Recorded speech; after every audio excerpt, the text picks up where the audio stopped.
Now, in 2018, Xi Jinping had declared that China has stood up, grown rich and become strong. But the rich of China are leaving in hordes. An investigation conducted by an international news network has revealed the secret migration of Chinese citizens. They left China for the freedom of Europe via Cyprus. The report says more than 500 Chinese people, more than 500 Chinese rich people, obtained the citizenship of the European Union from 2017 to 2019. Cyprus is a member of the European Union. So the citizenship of Cyprus opens doors to all 27 members of the EU.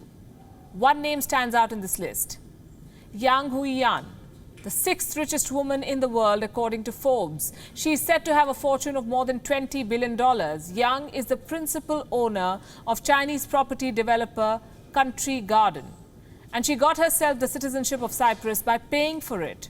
To apply for a Cypriot passport, the applicants must invest at least $2.5 million.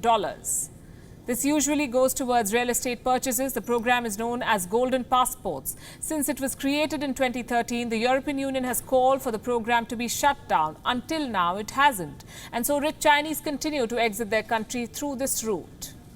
And while Cyprus is opening its doors to the Chinese, Beijing is shutting doors into Wuhan. Remember the investigation into the origins of the Wuhan virus? The WHO, we told you, had sent a team to China. What did they do? They did not visit Wuhan, the city where all of it began, the city that remains at the center of the outbreak. The WHO team investigating the outbreak did not go to that city. Isn't this a little odd? How does the WHO explain this? Well, it says the team had gone to China only to lay the groundwork for the visit of a full international mission. Are they just buying more time? An MP of the ruling party in Australia has slammed the World Health Organization. W.H.O Sharma has said, and I'm quoting, "The international community is right to have serious concerns about the rigor and independence of the WHO's early response to this pandemic and its seeming wish to avoid offending China." What is Dr. Tedros' response? The Director General of the WHO says the investigators will travel to Wuhan. When? He did not say that. When the international group the international experts are put together, then of course, naturally, they will travel to Wuhan to start the study. Because it's the basics of inquiries like this, to start the study from where the first report came. Is China stonewalling the WHO probe? Perhaps it is. And here's what China is ready to ban: iPhones. Chinese Foreign Ministry spokesperson Zhao Lijian has this message for US President Donald Trump. If America bans WeChat, we will stop using iPhones, he says. I noticed the results of this survey. I have also noted that many Chinese people said that if the US really banned WeChat, then we can also stop using iPhone. Under the guise of national security, certain US politicians abuse national power to unreasonably suppress non-US companies. The piracy of the United States has already caused damage to the rights and interests of consumers and enterprises in all countries, including the US itself, and will inevitably be opposed and resisted by the international community.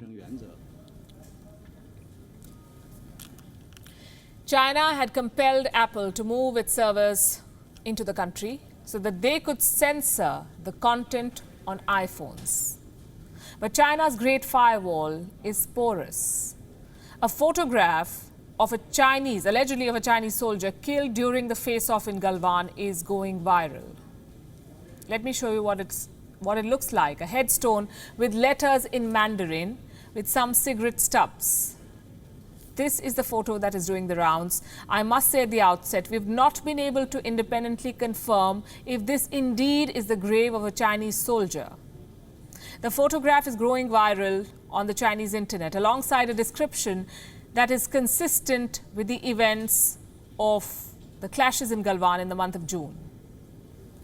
And this is what it says.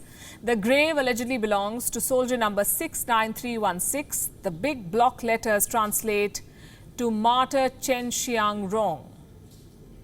The letters right next to it apparently say, Born December 2001, died June 2020, sacrificed in the fight against India's border defence. Allegedly, this is a grave of a 19-year-old soldier who has been given a first-class merit citation by the Central Military Commission. That's the highest decision-making body for the armed forces in China, headed by none other than Chinese President Xi Jinping.